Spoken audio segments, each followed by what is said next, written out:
Résumé de l'épisode du vendredi 30 décembre de Demain nous appartient. Après ses aveux, Romy apprend qu'elle doit participer à une reconstitution du meurtre de Malik puis qu'elle sera placée en détention provisoire. Face à son avocate, elle assure, une nouvelle fois, qu'elle a bien tué son mari mais que c'était de la légitime défense. Raphaël est persuadé que sa cliente défend Ryan et que c'est ce dernier qui a tué son père.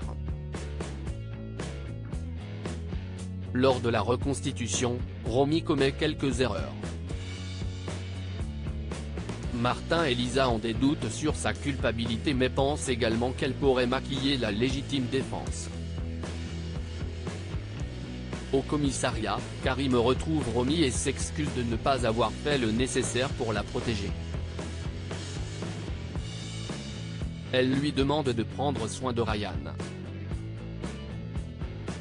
Ce dernier ne croit absolument pas en la culpabilité de sa mère. En colère, il quitte le domicile de Karim et Anna et se rend au Spoon. Ivre, il tente de s'en prendre à Bart qui appelle Karim. Il lui explique qu'il ne va pas laisser tomber Romy mais qu'il a besoin de son aide. Raphaël se rend chez son père pour lui demander de ne pas clore le dossier du meurtre de Malik. Elle fait part au juge de ses doutes sur la culpabilité de Ryan. En prison, Romy fond en larmes. Dans un flashback, on découvre alors que ce n'est pas elle qui a tué Malik mais un homme dont l'identité demeure inconnue. Demain nous appartient, la relation épistolaire de Bart. Bart se rend au cimetière où il trouve une lettre à son nom sur la tombe de Louise. C'est une femme qui a répondu à la lettre qu'il avait déposée la veille.